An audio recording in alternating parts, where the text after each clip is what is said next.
Dinamika peran Indonesia dalam perdamaian dunia. A. Peran Indonesia dalam menciptakan perdamaian dunia melalui hubungan internasional. 1. Makna hubungan internasional. Internasional merupakan salah satu jawaban bagi persoalan yang dialami oleh suatu negara. Ketika suatu negara mengalami kekurangan dalam suatu bidang, misalnya kekurangan tenaga ahli untuk membangun negerinya, maka melalui hubungan internasional negara tersebut mampu mengatasi persoalan tersebut dengan meminta bantuan dari negara lain. 2. Pentingnya hubungan internasional bagi Indonesia. Pembentukan satu negara Republik Indonesia yang berbentuk negara kesatuan dan negara kebangsaan yang demokratis. Pembentukan satu masyarakat yang adil dan makmur secara material ataupun spiritual dalam wadah negara kesatuan Republik Indonesia. Pembentukan satu persahabatan yang baik antara Republik Indonesia dan semua negara di dunia. Dasar kerjasama adalah membentuk satu dunia baru yang bersih dari imperialisme dan kolonialisme menuju perdamaian dunia yang sempurna, mempertahankan kemerdekaan bangsa dan menjaga keselamatan negara.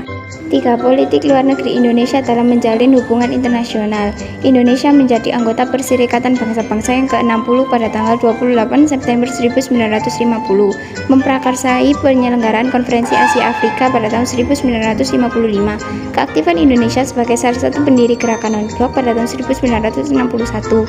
Bahkan pada tahun 1992 dalam Konferensi Negara-Negara Non-Blok yang berlangsung di Jakarta, Indonesia ditunjuk menjadi ketua GNP, terlibat langsung dalam misi perdamaian Dewan Keamanan PBB dengan mengirimkan pasukan Garuda ke negara-negara yang dilanda konflik, seperti Kongo, Vietnam, Kamboja, Bosnia, dan sebagainya. Indonesia menjadi salah satu pendiri ASEAN. B. Peran Indonesia dalam menciptakan perdamaian dunia melalui organisasi internasional. 1. Peran Indonesia di Perserikatan Bangsa-Bangsa PBB. Sejak tahun itu pula PBB secara konsisten mendukung Indonesia untuk menjadi negara yang merdeka, berdaulat, dan mandiri. Peran PBB terhadap Indonesia pada masa revolusi fisik cukup besar, seperti ketika terjadi agresi militer Belanda. 1. Indonesia dan Australia mengusulkan agar persoalan Indonesia dibahas dalam sidang umum PBB. 2. Peran Indonesia dalam ASEAN. Peran Indonesia dalam ASEAN hingga saat ini tidak pernah surut. Bahkan ASEAN menjadi prioritas utama dalam politik luar negeri Indonesia. Indonesia selalu aktif berpartisipasi dalam kegiatan penyelenggaraan konferensi tingkat tinggi atau KTT atau pertemuan-pertemuan ASEAN. Indonesia sering menjadi tuan rumah dalam acara-acara penting ASEAN. Yang terakhir, peran serta Indonesia dalam gerakan non-blok.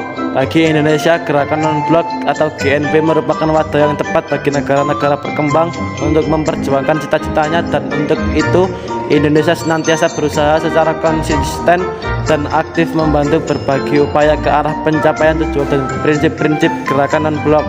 GNP mempunyai arti yang khusus bagi bangsa Indonesia yang dapat dikatakan lahir sebagai negara netral yang tidak memihak.